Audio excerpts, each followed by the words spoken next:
Mesdames et messieurs, bonjour et bienvenue à cette autre édition de votre émission Autant le dire. Les détournements de fonds publics ont fait perdre à l'État du Cameroun un peu plus de 8 674 milliards de francs CFA entre 1997 et 2021, selon les chiffres cumulés du TCS et de la NIF. Il n'y a plus une semaine qui passe sans qu'on entende parler de l'audition de telle ou telle personnalité soupçonnée d'indélicatesse avec la fortune publique. Et pendant que les deniers de l'État sont pillés, le Cameroun s'endette à un rythme effréné pour tenter de rattraper son retard de croissance. Détournement de fonds publics. Quel préjudice pour l'économie camerounaise? Nous poserons la question à Hubert Otélé Essomba. Il est chef d'entreprise et expert financier. Merci de rester fidèle à Naya TV. Merci de regarder Autant le dire. Hubert Otélé Essomba, bonjour. Bonjour Jean-Benoît.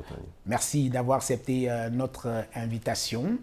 Alors, un sommet extraordinaire des chefs d'État de la communauté économique et monétaire d'Afrique centrale s'est tenu la semaine dernière à l'initiative du président Paul Biya. Et au cours de ce sommet, il a été décidé de plaider en faveur de la réallocation des droits de tirage spéciaux des pays développés vers les pays en développement. Alors, quelle est la pertinence d'une telle demande de la part des chefs d'État de la CEMAC?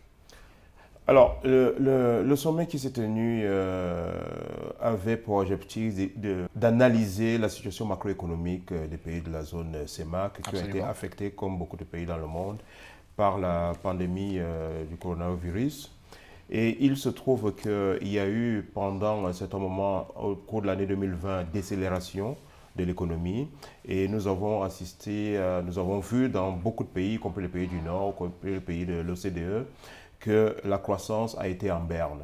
Alors la BEAC a prévu par exemple au cours de l'année, en décembre 2020, on pensait pour une croissance en 2021 qui serait d'à peu près 2,8%, et puis en plus après on a rectifié, on est passé à 1,9% en avril, et puis là pour les jours actuels on est à peu près à 1,3%. Donc il y a un mouvement à la baisse, et ce mouvement à la baisse se traduit d'ailleurs sur les principales places boursières au monde.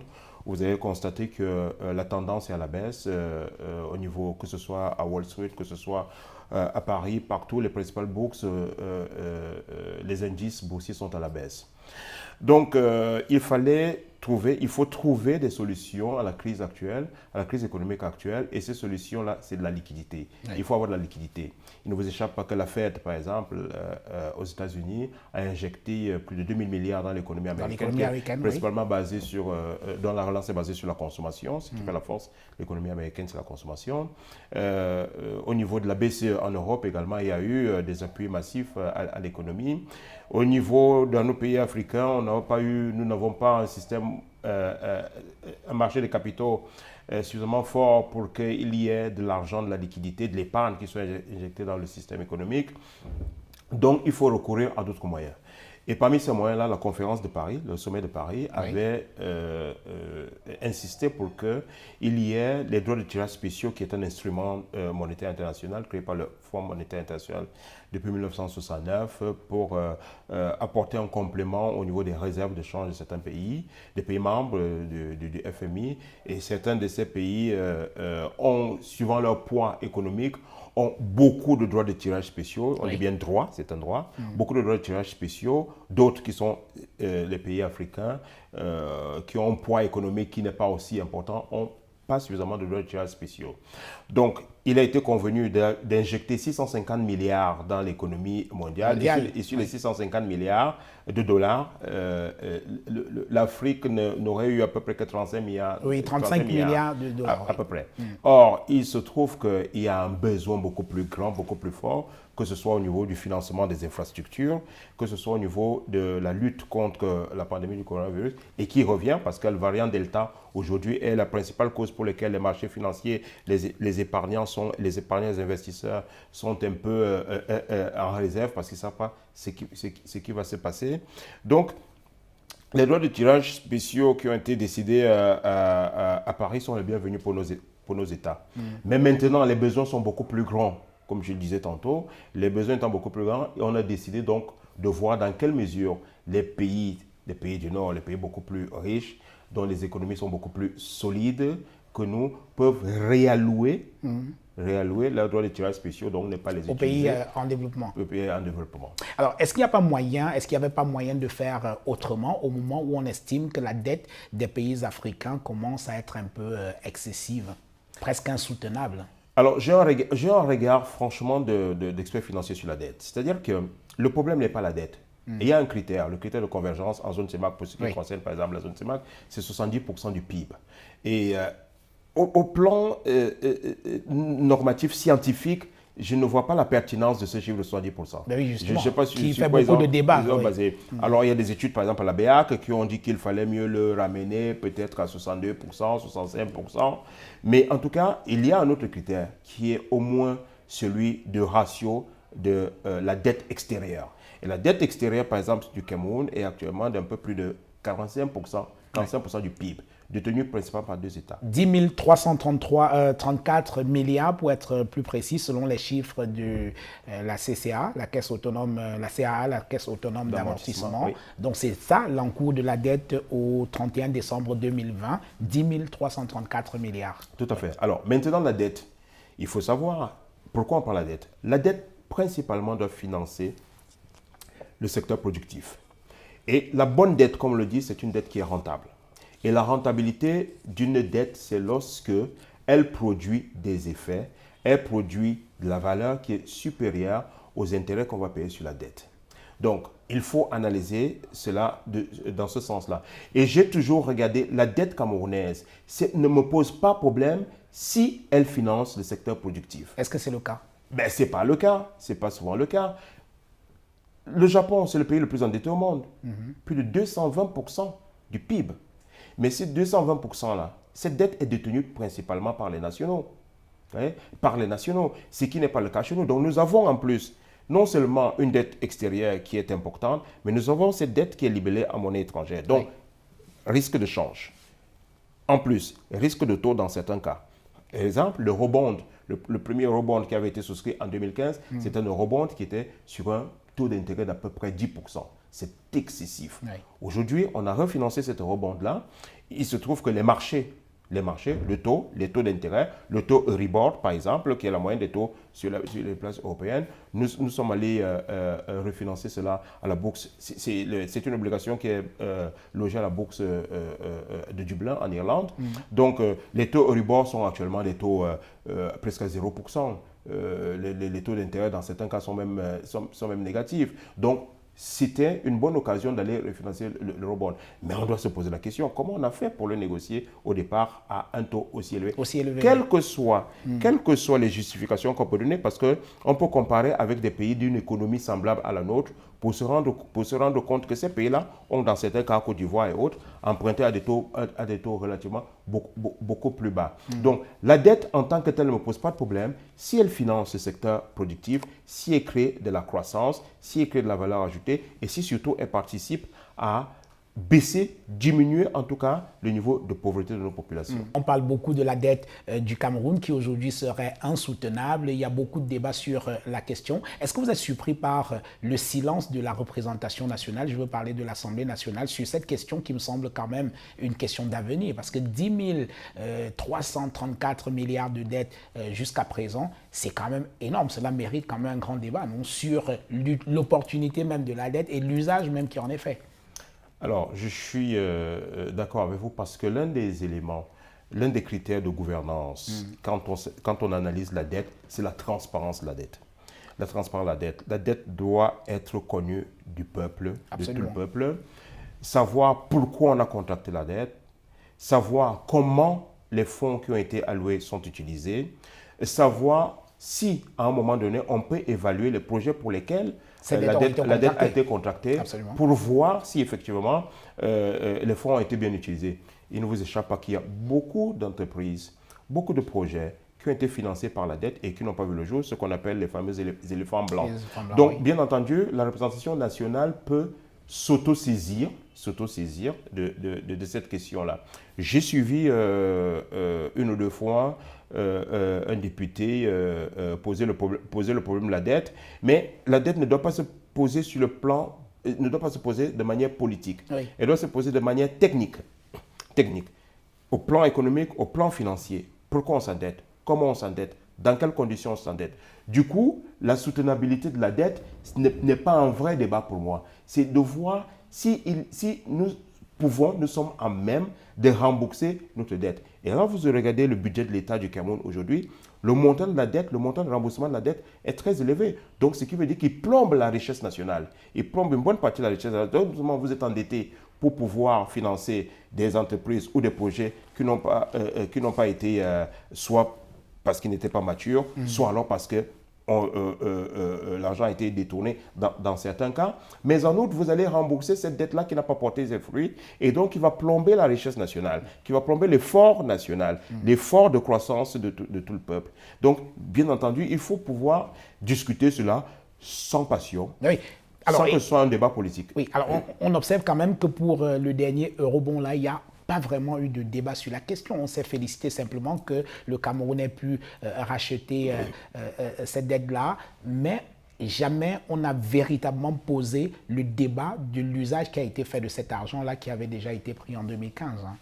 C'est une très bonne question.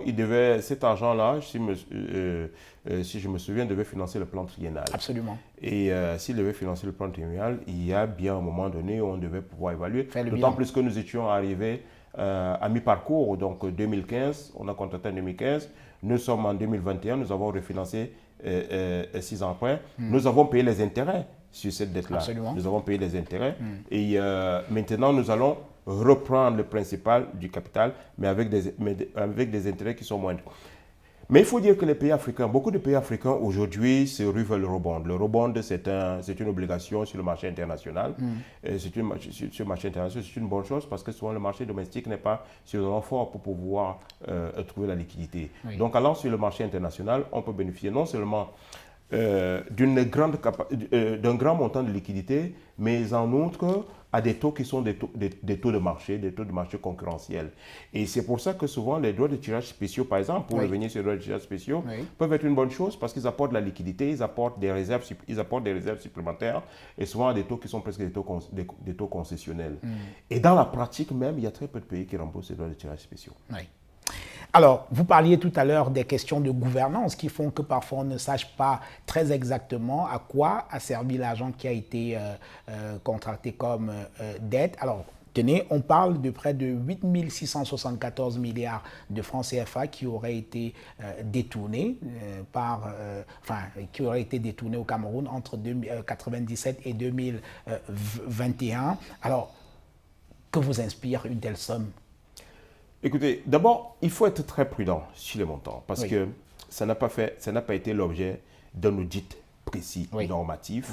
Ça n'a pas été l'objet d'une investigation financière sérieuse. C'est une estimation. C'est une estimation, mais c'est une estimation qui trouve son fondement sur les procédures au TCS.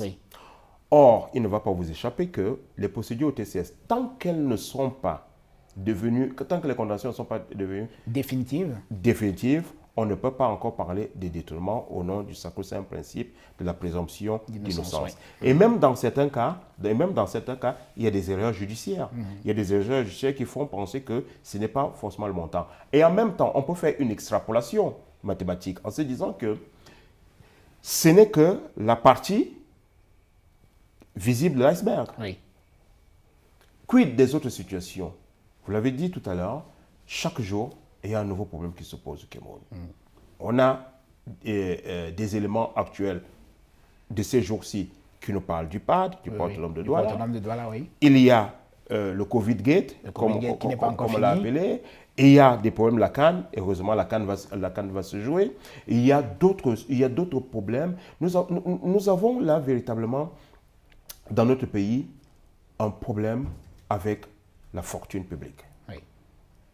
Il y a un problème de morale, et le président de la République l'a souvent dit, depuis fort longtemps, moi je me souviens de ces discours 2004 ou 2006, il disait, nous avons encore un grave problème avec la morale publique, notamment la corruption et les détournements. De fonds publics. Et encore, si même on détournait pour pouvoir financer des projets productifs, parce que les banques ne financent pas suffisamment de projets, mais là, on détourne souvent pour soi-même, pour son train de vie pharaonique dans certains cas.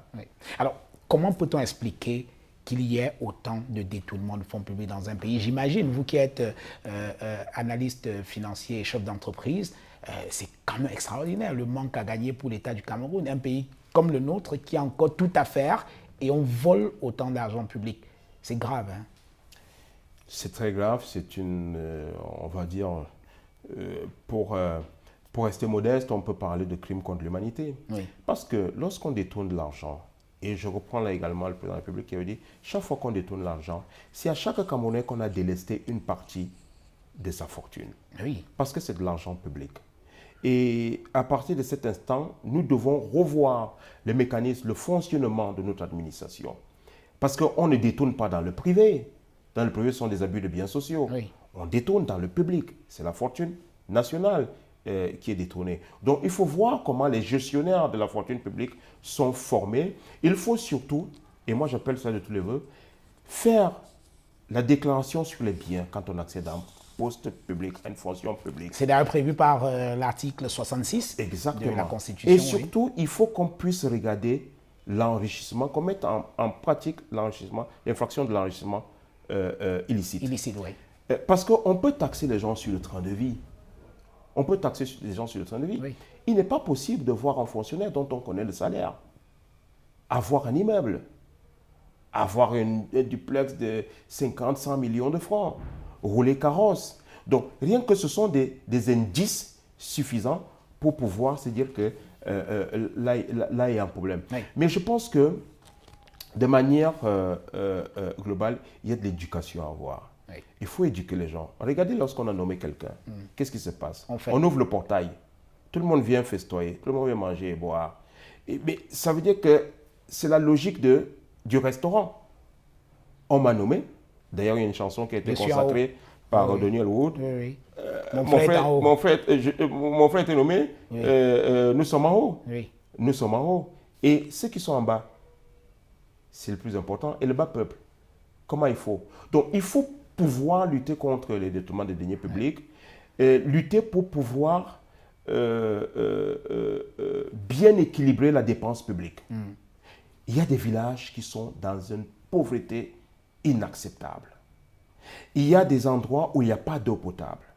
Il y a des endroits où il n'y a pas d'électricité. Les structures sanitaires qui manquent et tout. Les structures sanitaires qui manquent, malgré l'effort du gouvernement. Parce qu'on ne peut pas dire que le gouvernement ne fasse pas effort. Chaque année, quand je regarde le budget de la nation, je suis content de voir qu'on a affecté de l'argent pour tel projet social. Mais après, sur le terrain, certains projets ne sont pas réalisés. La route de chemin de mon village a été déjà budgétisée plus de 3 fois. Elle a été réalisée plus de 3 fois sur le papier, mais elle n'existe pas. Il faut y croire, ça viendra. Alors, vous parliez tout à l'heure d'une loi, de la nécessité d'une loi sur l'enrichissement illicite. Et précisément, l'Agence nationale d'investigation financière a dit il n'y a pas très longtemps dans un rapport qu'une partie de l'argent détourné était recyclé dans l'immobilier, la vente des voitures de luxe, la création des quincailleries, les salles de jeux de hasard, les casinos, les boîtes de nuit, les fondations et autres organisations caritatives. Alors, si on sait à peu près où est-ce qu'on recycle l'argent volé à l'État, est-ce que c'est compliqué de récupérer cet argent? Ça peut être compliqué parce que beaucoup de gens utilisent des astuces pour maquiller souvent le crime. Mais il faut faire en fait une bonne investigation. Il faut rechercher comment les gens ont fait pour acquérir ces biens-là. Et une fois qu'on a recherché, et une fois qu'on a la preuve que ces biens-là ont été acquis avec de l'argent détourné, il faut ensuite donc pouvoir mettre l'action publique. L'action publique et les lois, l'article 184 notamment. Et dans cet article 184 du Code pénal, il y a, et le TCS est venu consacrer, après l'article 184, le TCS est venu consacrer la notion de restitution. Oui, la restitution. La notion de restitution. Mais l'article 184 en lui-même déjà prévoit qu'on puisse saisir les biens. Mais si, dans la procédure, il n'y a pas eu saisie des biens, dans la procédure pénale, eh ben, vous ne pouvez pas les saisir après. Alors, c'est un problème. Et aujourd'hui, vous parliez du tribunal criminel spécial qui, jusqu'à 2020, avait récupéré seulement 181 milliards. C'est pas mal, mais c'est pas grand-chose au regard de ce qui a été détourné. Comment peut-on faire pour récupérer l'objet du délit pour que ce soit un peu plus consistant quand même? Ce qui m'intéresserait, c'est de savoir à quoi ont servi les 181 milliards. Comment ils ont été réinjectés dans l'économie. Parce que ça peut encore être détourné aussi. Parce que oui, ben, ça peut aussi faire l'objet d'un détournement aussi. Donc on a une chaîne de détournement. Non, je suppose que ça a été versé au Trésor public. Oui. Et que dans ce cas-là, comme c'est un argent qui a été détourné, il vaut mieux l'affecter vers des projets sociaux. Et que ce soit su. Et que ce soit sur le plan symbolique, ça peut être intéressant de savoir que voici un hôpital qui a été construit grâce à l'argent récupéré aux voleurs. Tout à fait. Ça peut être pas mal. Tout à fait. Ce serait même indiqué. Ce serait une bonne chose. Oui. Et d'ailleurs, ça donnerait une indication oui. au peuple que vraiment on lutte contre les détournements et que lorsqu'on a récupéré cet argent-là qui leur appartenait, il est réinjecté dans le circuit économique pour leur usage, pour leur utilité.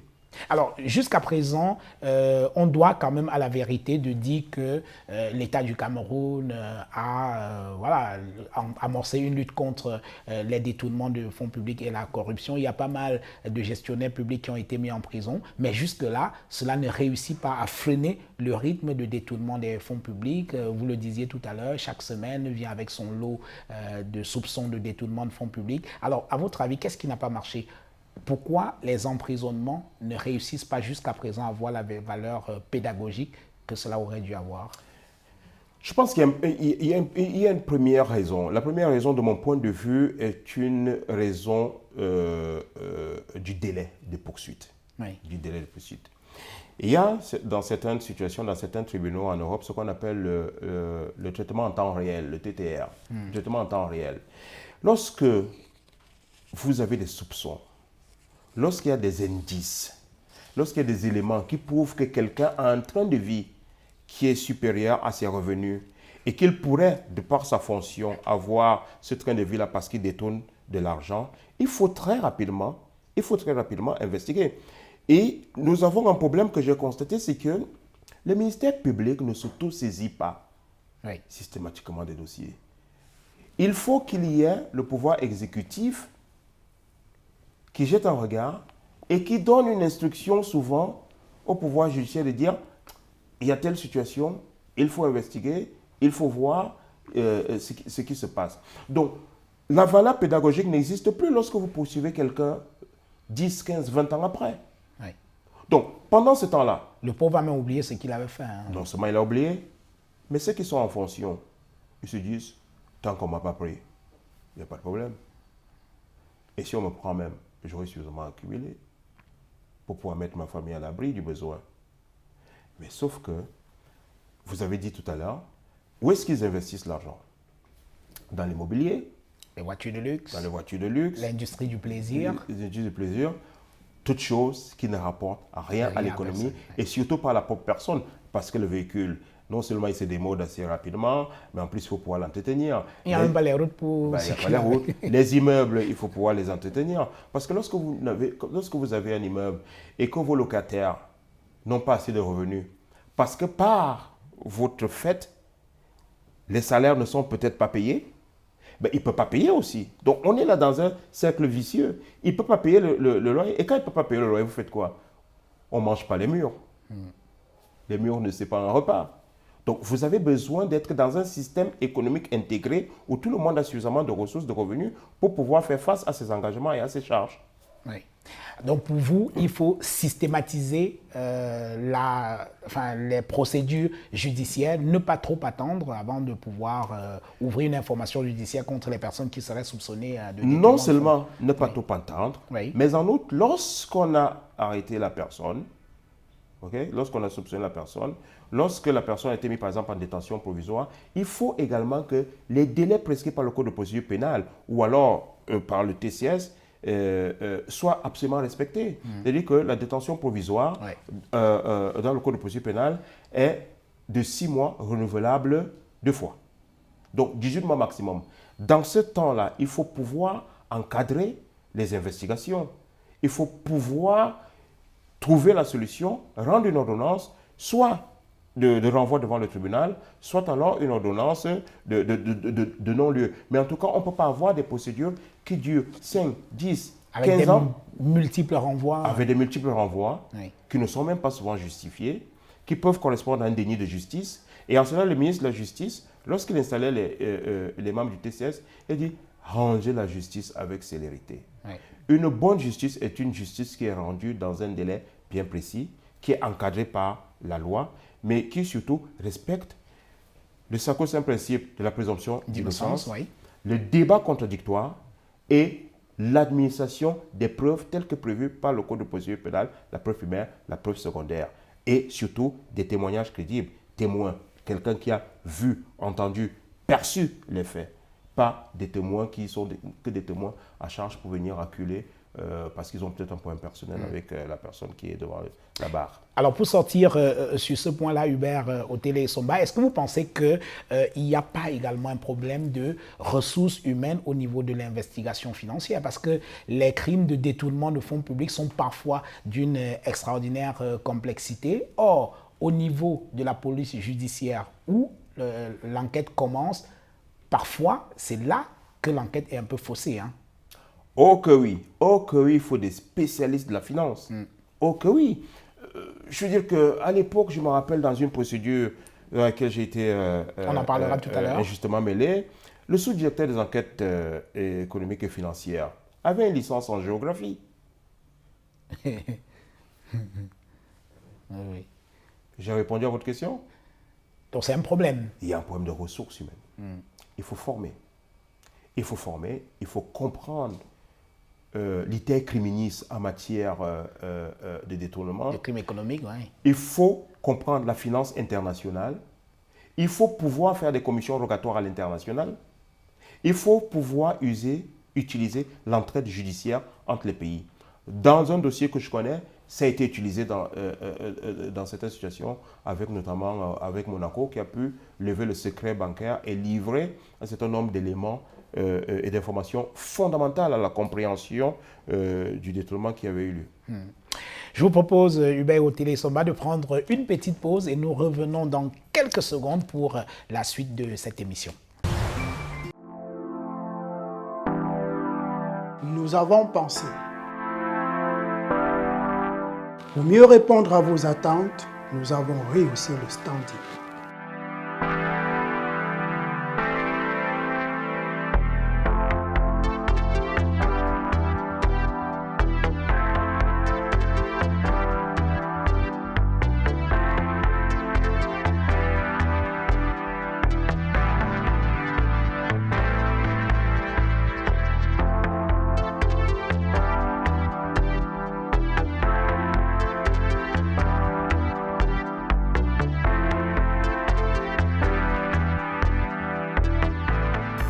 Hotel Le Quai d'Orsay. Better than what you imagine. Voilà, mesdames et messieurs, retour dans cette émission avec notre invité Hubert Otélé-Essomba. Il est chef d'entreprise et analyste financier. Avec lui, depuis le début de cette émission, nous avons parlé de la dette publique du Cameroun et de la problématique des détournements de fonds publics. Alors, Hubert Otélé-Essomba, nous allons parler de vous-même, si vous en avez convenance, parce qu'il n'y a pas très longtemps, enfin, il y a quelques années, beaucoup d'années d'ailleurs, vous avez été vous-même impliqué dans une affaire de détournement de fonds publics dans laquelle il y avait pas mal de personnalités, l'affaire de l'avion présidentiel, dont Jean-Marie Atangara, secrétaire général de la présidence de la République, Inoni Ephraim, Premier ministre, Marafa Amidou Yaya, secrétaire général de la présidence de la République, Yves-Michel Fotso et j'en oublie certainement. Vous avez été acquitté en 2013 après avoir passé 5 ans de prison. Alors, est-ce que vous estimez que justice vous a été rendue? Alors, j'ai fait 5 ans et 2 mois de prison dans une affaire sérieuse mais rocambolesque en même temps. Parce que l'affaire de l'avion présidentiel, d'abord parce qu'elle touche le président de la République, l'avion présidentiel, le garant des institutions, et puis surtout parce que beaucoup d'argent est sorti, oui, et l'avion n'a jamais été livré. Alors, pour répondre clairement à votre question, dans mon cas, oui, dans mon cas, à moi personnel, oui, la justice a été rendue. Mais ça met trop de temps. Oui. Vous avez quand même passé 5 ans derrière les barreaux. 5 ans et 2 mois. Et j'ai été acquitté devant toutes les juridictions du Cameroun.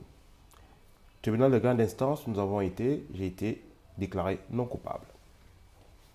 On a inventé une nouvelle accusation, je le dis bien, on a inventé une nouvelle accusation pour nous maintenir en détention. Et cette accusation-là nous a été notifiée 3 jours après qu'on ait été acquitté. Nous sommes allés en cour d'appel. Une fois de plus, j'ai été déclaré non coupable. Et ça n'a pas suffi. Nous sommes allés ensuite au TCS et j'ai à nouveau été déclaré non coupable. Je suis un cas atypique. Oui. Alors, on ne va pas refaire le procès de l'avion présidentiel, mais tout de même, pour l'histoire, il faut qu'on reparle quand même de cette affaire. C'est la première fois qu'une personne impliquée dans l'affaire de l'avion présidentiel en parle publiquement et nous sommes honorés par la confiance que vous nous faites dans cette émission. Alors, revenons un peu sur cette affaire Hubert Otélé-Somba. Il y a au commencement l'opération foireuse d'achat d'un avion présidentiel pour le président de la République et 31 millions de dollars sont sortis pour cette opération. Alors, je le dis un peu vite, mais on n'a ni l'argent ni l'avion. C'est bien cela? C'est cela. Oui. Alors, expliquez-nous comment est-il possible qu'on ait pu voler 31 millions de dollars qui étaient destinés à acheter un avion au président de la République quand même. C'est fort, hein? Oui, c'est très fort. Alors, en 2001, oui. La décision qui avait déjà fait l'objet d'études depuis quelque temps au niveau de l'état-major particulier pour la République, la décision a été prise de doter le président de la République d'un nouvel aéronef. Et c'était une bonne décision. C'était une bonne décision d'abord pour des raisons de souveraineté, mais également pour des raisons d'efficacité dans les déplacements du président de la République. Parce qu'à ce moment-là, il louait les avions, il prenait les avions de la CAMER. Et lorsqu'il prenait un avion de la CAMER, bien entendu, l'entreprise était paralysée. Les passagers devaient attendre, peut-être pas totalement paralysés, parce qu'à ce moment-là, il y avait plusieurs avions à la CAMER, mais en tout cas, le plus gros porteur, le JAL, le 767, était immobilisé pour les déplacements du président de la République. Donc, il a pris une bonne décision. Elle était étudiée depuis l'état-major particulier pour la République.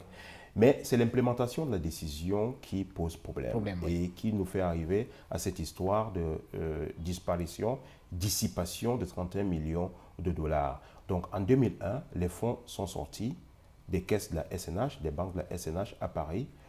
Et au lieu que l'argent n'aille directement chez Boeing, l'argent est parti chez un intermédiaire inconnu dans le domaine aéronautique qui n'avait aucune surface financière lui permettant soit de négocier avec un grand constructeur comme Boeing ou alors d'acheter directement un avion et le mettre à la disposition de l'État du Cameroun. Et c'est là il faut bien comprendre ce qui s'est passé. C'est le fait notamment de passer par une entreprise qui s'appelait GIA, de passer par une entreprise qui n'existe pas, qui n'a aucune existence fonctionnelle. Au moment où l'argent est viré dans les comptes de GIA dans l'État d'Oregon, à la Bank of America, cette entreprise n'a que 4 000 $ dans son compte. Et on lui donne 31 millions. On lui donne 31 millions. Vous voyez un peu l'effet exponentiel, l'effet de levier. Donc, c'est là le principal problème. Le reste, c'est de l'enfarinade. 31 millions de dollars sont partis dans une entreprise qui ne pouvait pas, qui n'avait pas la capacité de pouvoir mener une telle opération. Alors, est-ce que les donneurs d'ordre savaient que cette entreprise n'avait pas cette capacité? Peut-être, parce que les mêmes donneurs d'ordre ont récupéré cet argent-là. L'argent est revenu 1 ou 2 mois après au Cameroun dans les comptes d'une banque commerciale de la place qui était à l'époque la propriété de l'un des protagonistes de l'affaire, en l'occurrence le directeur général de la Cameroun Airlines. L'argent est revenu dans un compte qui a été identifié et qui a fait l'objet d'une enquête judiciaire et qui a déterminé que cette entreprise BETS Limited appartenait effectivement à l'ancien directeur général de la CAMER. Donc, l'argent est revenu dans ses comptes, entre ses mains. Et bien entendu, l'avion n'a jamais pu être livré parce que l'avion n'a pas été payé. Simple as that. Il ne faut pas écouter autre chose. Boeing n'a reçu en tout et pour tout, sur les 31 millions de dollars, que 4 millions de dollars. Et Boeing avait signé des accords avec le Cameroun, à travers la Cameroun Airlines, pour dire que si, avec un échéancier bien précis, si on paye 18 millions de dollars, l'avion est livré à Yaoundé avec un échéancier bien précis, c'est un Boeing Business Jet. Qui devait coûter, je crois, 92 millions. Deuxième génération. Non, pas du tout. Il devait coûter 45 millions de dollars. Et puis maintenant, il devait faire l'objet des équipements spéciaux à l'intérieur qui tournaient autour d'à peu près 15 millions de dollars également, qui devaient être effectués par Jet Aviation à Genève en Suisse, qui a souvent l'habitude d'équiper des corporate jets et avec lesquels le Cameroun a souvent travaillé. Donc c'est une entreprise sérieuse qui est bien connue. Donc voilà, 31 millions de dollars suffisait largement pour que l'avion soit livré à Yaoundé. Mais l'argent n'est jamais arrivé chez Boeing, c'est tout. Rien d'autre. Alors, à partir de quel moment vous entrez en jeu pour que vous soyez interpellé? Vous n'êtes pas là au moment où on vit les 31 millions de dollars dans les comptes de GIA. À partir de quel moment vous entrez en lice? Alors, nous entrons en lice à partir de 2003, de manière pratique. Mais nous commençons les relations avec l'État du Cameroun en 2002. À cette époque, je dirige un cabinet anglo-américain qui s'appelle APM, Aircraft Portfolio Management, qui est une filiale en Afrique du Sud. Et moi, donc, je suis nommé directeur général de la filiale de la zone francophone, qui, je dois le dire, ne devait pas être au Cameroun. Et c'est moi, par patriotisme, qui ai insisté auprès des propriétaires de l'entreprise pour que ce soit le jeu au Cameroun, en vantant le Cameroun. Regardez la position du Cameroun en Afrique, c'est l'Afrique centrale, c'est un hub naturel en matière aéronautique. Donc, je les ai convaincus. Et ils se sont donc installés au Cameroun. Nous avons ouvert la filiale ici, là, et nous avons sollicité une personnalité publique parce qu'à l'époque, cette personnalité publique est secrétaire général adjoint de la présidence de la République et est en même temps président du conseil d'administration de la Standard Chartered Bank. Donc, connaît le monde des affaires. La même personnalité a été percepteur du Cameroun à l'ambassade du Cameroun à Washington à l'époque.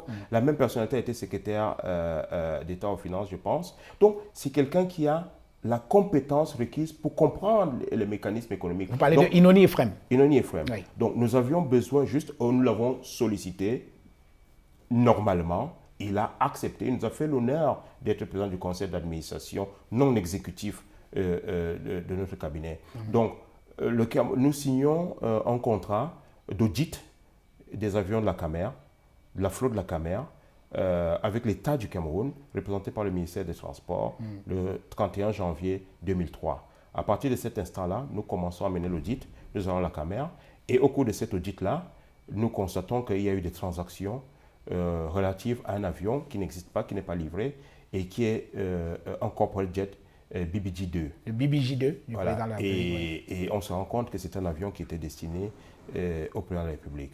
Et bien entendu, très rapidement, nous nous rendons compte que l'entreprise intermédiaire qui a été utilisée, GIA, c'est une entreprise factice, c'est une entreprise qui n'existe pas. Et à ce moment-là, le président de de APM, moi je suis directeur général adjoint chargé de la filiale en zone francophone, le président de l'entreprise de PDG, M. Kevin Walls, saisit la présidence de la République pour leur dire qu'il y a un problème et il faut sécuriser les fonds de l'État du Cameroun s'ils existent encore. Si ces fonds existent, donnez le mandat d'aller voir, d'aller vérifier, d'aller investiguer auprès de cette entreprise-là et réclamer les fonds. La lettre de M. Kevin Walls est sans équivoque. Il dit les fonds appartenant à l'État du Cameroun. À l'État du Cameroun, la présidence de la République, destinés à l'achat d'avions présidentiels, soient sécurisés dans les caisses de APM, puisque APM à ce moment-là est l'auditeur officiel de l'État du Cameroun et que APM à ce moment-là rend déjà des services au Cameroun, paye un certain nombre de factures de la Cameroun Airlines.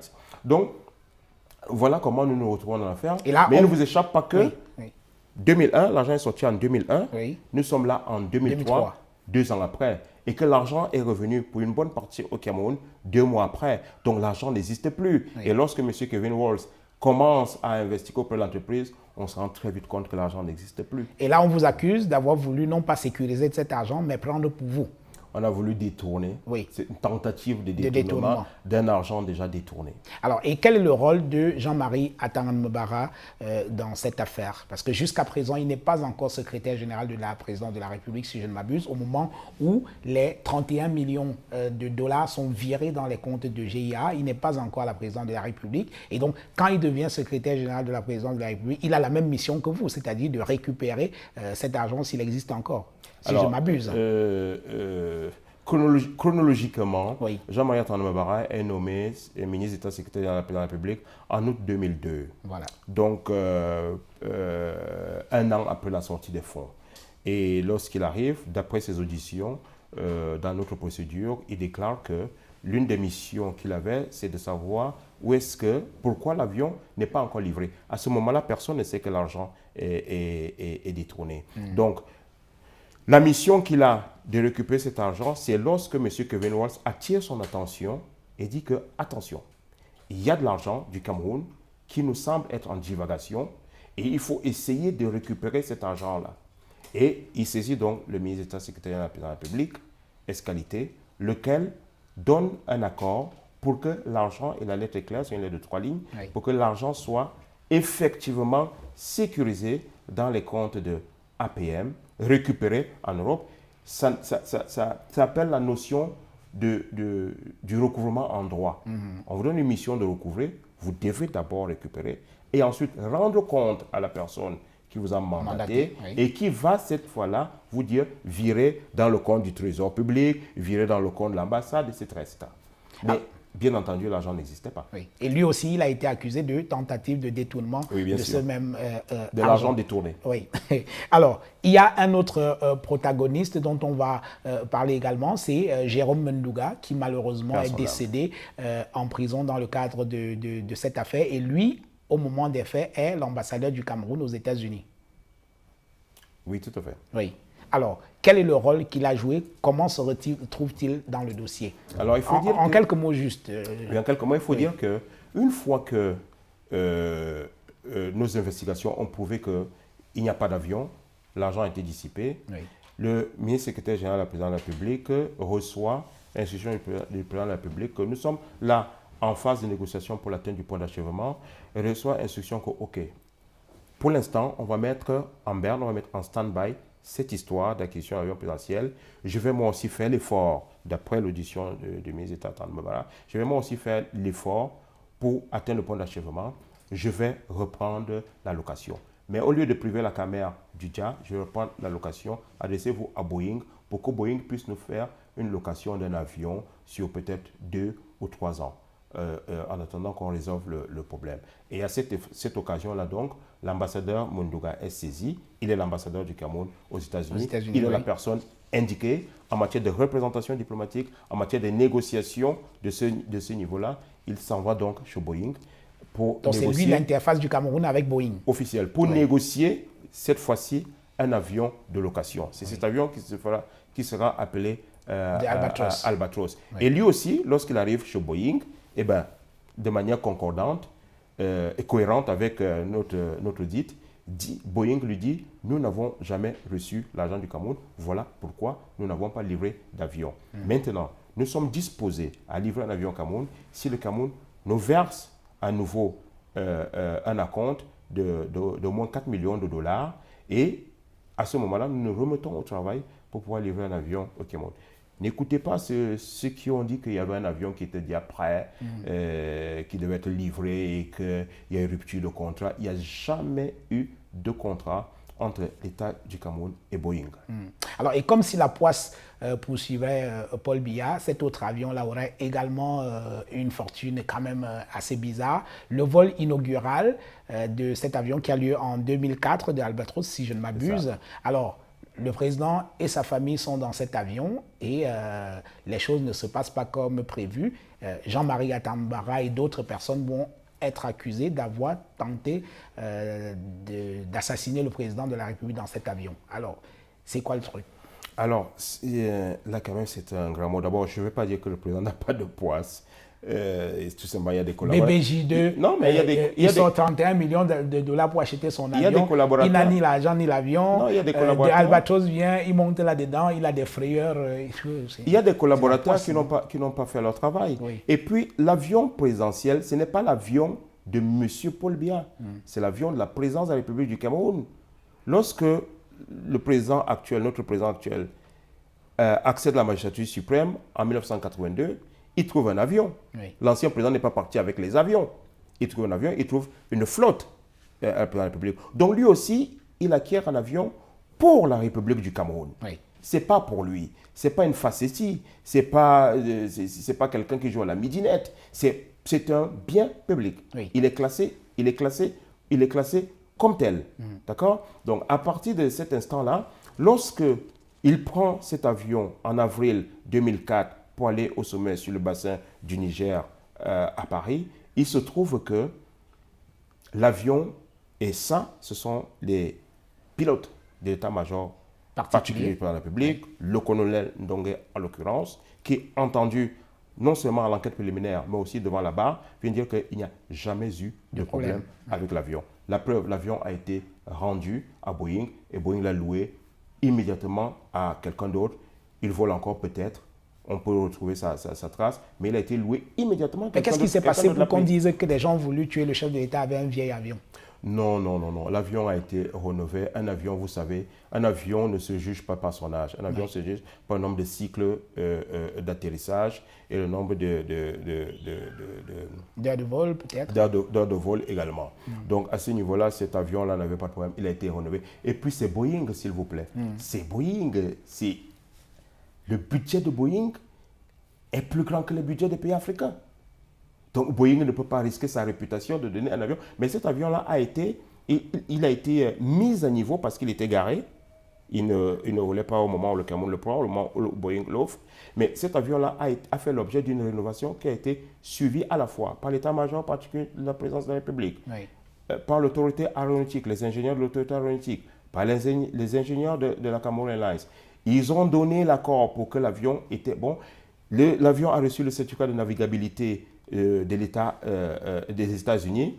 Et vous imaginez bien que les États-Unis, après les attentats du 11 septembre 2001, sont très regardants. Les vols d'essai ont été faits dans l'espace aérien américain.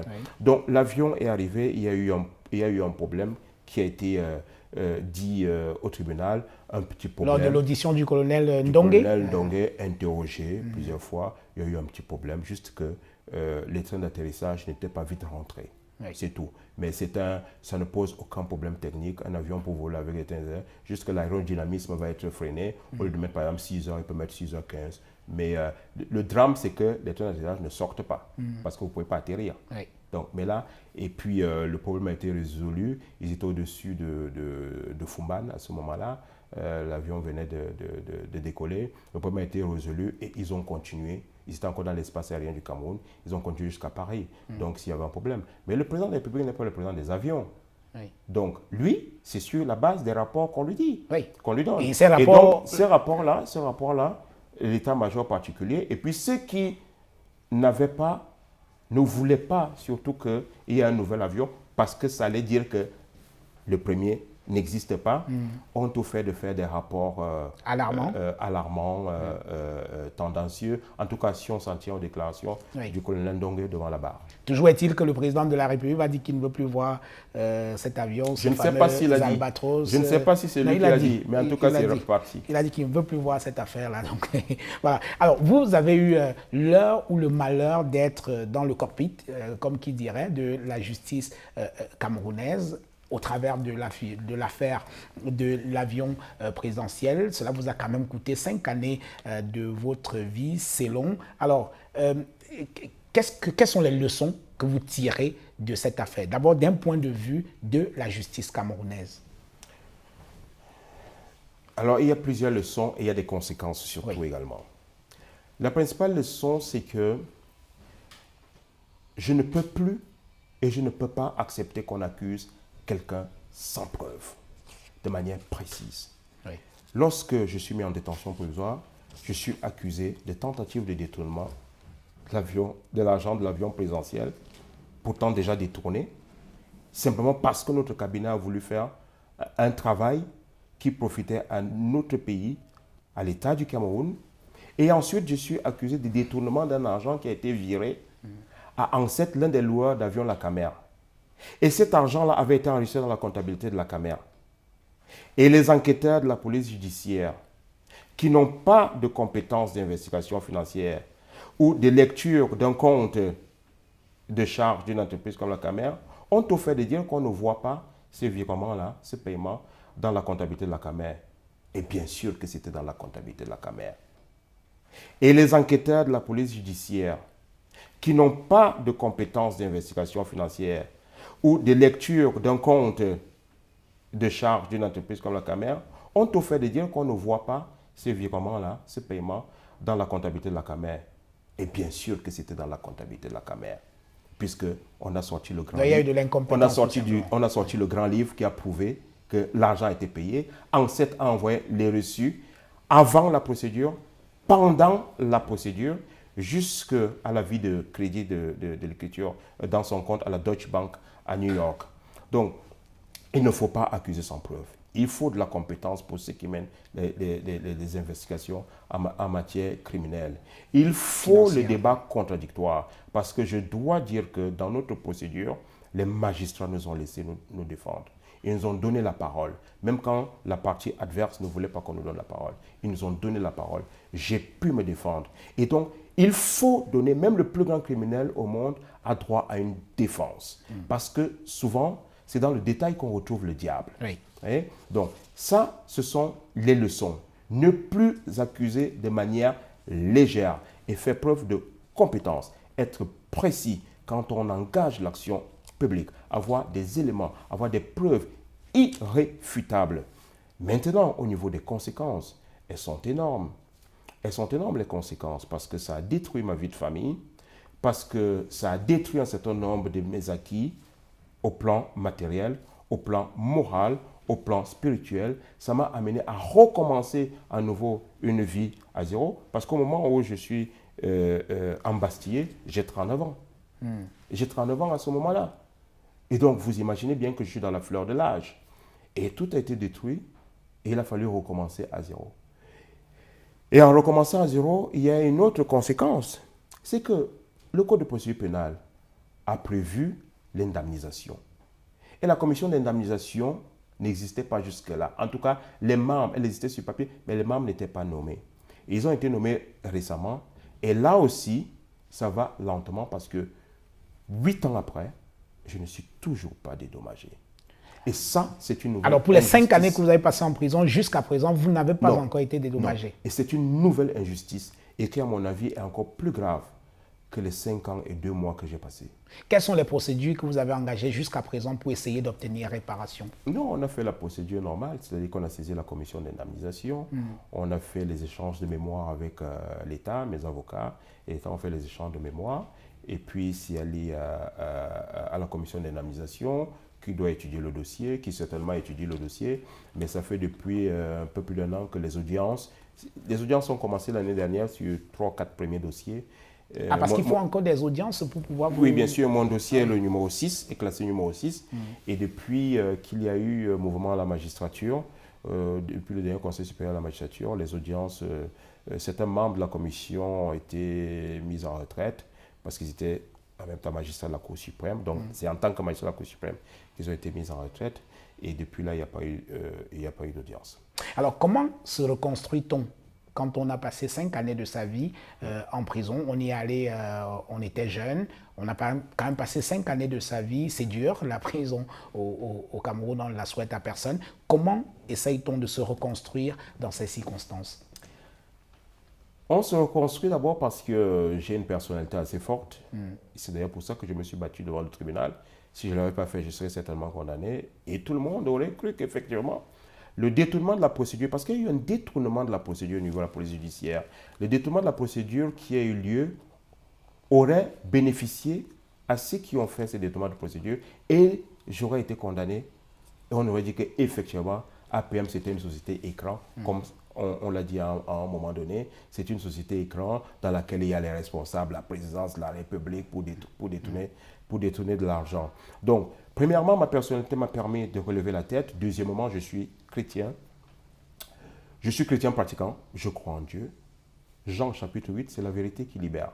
La vérité m'a libéré, donc je n'avais pas d'autre choix de me relever pour mes enfants, de me relever pour moi-même, pour pouvoir remettre les choses au point et surtout pour être encore utile à mon pays. C'est ce que j'essaye de faire en créant une entreprise qui s'appelle Akeno. C'est ce que je fais en faisant l'expertise. Je suis expert financier, vous avez dit analyste financier. Je suis expert financier, donc j'ai un cabinet qui fait de la haute finance. Je suis expert financier, diplômé de l'Institut de haute finance de France, de l'Université Paris-Panthéon 1 Sorbonne. J'ai entendu pendant la procédure certains qui disaient que j'étais pas un expert, que j'étais un petit expert, mais bon, ça c'est de bonne guerre. Est-ce que vous avez de la haine? Non. Pas du tout? Non. Vraiment? Du tout. Oui. Alors, dans cette même... La haine n'est pas faite pour moi. Oui. Je n'ai pas de rancœur non plus. J'ai des regrets, par contre. Alors, dans cette procédure, vous parliez tout à l'heure des leçons que vous avez tirées de cette affaire. On se souvient quand même qu'au tout début, l'une des premières personnes acquittées, c'est Jean-Marie Atangana Mbara, qui malheureusement, il a été acquitté par le juge Schlick, il faut citer les noms. Et par la suite, on a sorti d'autres affaires pour le maintenir en prison, sur son cas en particulier, parce que je me souviens, lors de votre passage devant le tribunal, vous aviez dit, parlant de Jean-Marie Atambara, et vous disiez, je me retrouve devant ce tribunal parce que j'ai refusé de livrer Jean-Marie Atambara. Vraiment? Alors, j'ai été acquitté, nous avons été acquittés tous les deux, oui, au TGI, non coupable, le 3 mai, je crois bien, le 3 mai 2012. Dans une décision qui fait 350 pages, donc motivée en faits et en droit. Pendant que nous attendions les ordres de mise en liberté, quelques temps après, 3 ou 4 jours après, le juge d'instruction est venu en prison, ce qui est un fait très rare, nous notifier de nouvelles inculpations. Une nouvelle inculpation, notamment des détournements de la somme de 3,342 milliards. On aime bien les milliards chez nous. oui. Mais sauf que c'était une accusation qui ne tenait pas. Puisque 6 mois après, lorsque les dossiers sont transférés au TCS, le juge d'instruction du TCS va rendre une ordonnance de non-lieu de cette accusation qui nous a maintenus en détention. Quand on dit que, quand j'ai dit au tribunal, sous l'effet de l'émotion, peut-être, avec le recul, je n'aurais peut-être pas parlé comme cela, mais en tout cas, quand j'ai dit qu'on m'a demandé de livrer, Jean-Marie Atambara, en fait, c'était plus les responsables avec qui nous avons travaillé, donc on voyait par là le Premier ministre, l'ancien Premier ministre Inoni également. Mais c'est que de manière très perfide à la police judiciaire pendant ma garde à vue, je suis le premier dans l'affaire à être mis en garde à vue. Vous vous rendez compte? Oui. Je suis le premier. Je n'ai pas géré l'avion présidentiel. Je n'y ai pas participé. Nous n'étions pas là quand les sommes sont sorties. Mais je suis le premier à être mis en garde à vue. Ça ne vous interpelle pas qu'on voulait faire pression sur moi? Oui. Alors, malheureusement, nous avons fait notre travail et rien que notre travail. Je n'avais rien d'autre à dire. Je n'avais pas à leur dire ce que je faisais avec les hauts responsables de la République puisque je ne faisais rien avec eux. Donc oui, je pense qu'au niveau de la police judiciaire, les responsables de l'époque qui sont en retraite, et j'espère qu'ils ont une bonne conscience de se rappeler de ce qui s'est passé, de ce qu'ils ont fait, les responsables se sont trompés. Ils sont trompés sur moi, ils sont trompés sur les enquêtes qu'ils menaient, volontairement ou involontairement, je ne sais pas. Mais en tout cas, je n'ai pas pu dire que Jean-Marie Atangana Mbara a fait quoi que ce soit parce que pour moi, dans cette affaire, il n'a rien fait, que je sache. Oui. Il y a peut-être d'autres dossiers qui le concernent où je n'ai pas travaillé, mais sur nos 2 chefs d'inculpation, nous avons été acquittés. Oui. Donc pour vous, c'est un peu d'injustice pour lui dans le cadre de ces 2 affaires-là, qu'il soit encore en prison aujourd'hui? En tout cas, pour moi, ça a été de l'injustice. Et si j'étais à la place de ces avocats, ou à sa place, je dirais également que j'ai subi de l'injustice puisque j'ai été acquitté et je n'ai pas été libéré. Alors, on va sortir de cette émission. Alors, beaucoup de gens restent encore en prison dans le cadre de cette affaire. Vous avez réussi à vous en sortir. Qu'est-ce que vous diriez aujourd'hui s'il fallait résumer pour l'histoire cette fameuse affaire de l'avion présidentiel, qui est quand même une affaire emblématique, vous l'avez dit, qui concerne le chef de l'État et la qualité des personnalités qui sont concernées par cette affaire. Qu'est-ce que vous diriez pour l'histoire dans cette affaire de l'avion présidentiel? Pour l'histoire, je dirais que comme dans beaucoup de pays au monde, il y a des erreurs judiciaires. Et que, d'ailleurs, la procédure a été saucissonnée. Oui. Il y a eu, notre procédure, il y a eu la procédure concernant l'ancien SGPR avant le ministre d'État Tanmabara et l'ancien DG de la Camer. Et ils ont été condamnés dans une décision qui fait 500 pages, motivée en fait et en droit également. Donc, le saucissonnage a permis qu'on puisse nous concentrer sur notre dossier. Et quand je dis nous, pas parce que j'embrasse la cause des autres, mais parce qu'en matière pénale, nous étions co-accusés. Oui. Donc accusés ensemble. Oui. Et donc nous avons pu mutualiser les éléments de notre défense. Et en mutualisant les éléments de notre défense, j'ai découvert également qu'on doit faire attention parce qu'il y a de la vacuité, il y a de l'empressement à juger, à condamner sur la place publique des personnes qui, souvent dans certains cas, n'ont pas commis les actes qu'on leur reproche. Oui. D'autres, bien entendu, ont commis ces actes. Vous ne pouvez pas, sur le plan historique, nier qu'il y a eu 31 millions de dollars qui sont sortis pour l'acquisition de l'avion présidentiel et qu'il n'y a pas eu d'avion et que l'argent a été dissipé. C'est un fait. C'est un fait non discutable. Et quelles que soient les jérémiades, quelle que soit l'enfarinade qu'on peut faire autour, ou les escobarderies qu'il peut y avoir autour, l'argent est sorti, a été détourné. Et je plains le sort du président de la République qui a eu confiance, qui a demandé que l'État du Cameroun ait un avion d'une très grande qualité, parce que c'est le BBJ-2, deuxième génération, Oui. et que nous n'ayons pas eu cet avion-là. Pour l'histoire, ce n'est pas une bonne chose pour notre pays. Parce que nous n'avons pas fait preuve là, nous, de manière générale les Camerounais, de patriotisme. Et c'était une période difficile. Particulièrement difficile, où on essayait d'atteindre le plan point économique. d'achèvement. Oui. C'est d'atteindre. Mais vous savez, on peut mesurer de l'efficacité d'un investissement. Parce qu'à ce jour, nous n'avons pas d'avion.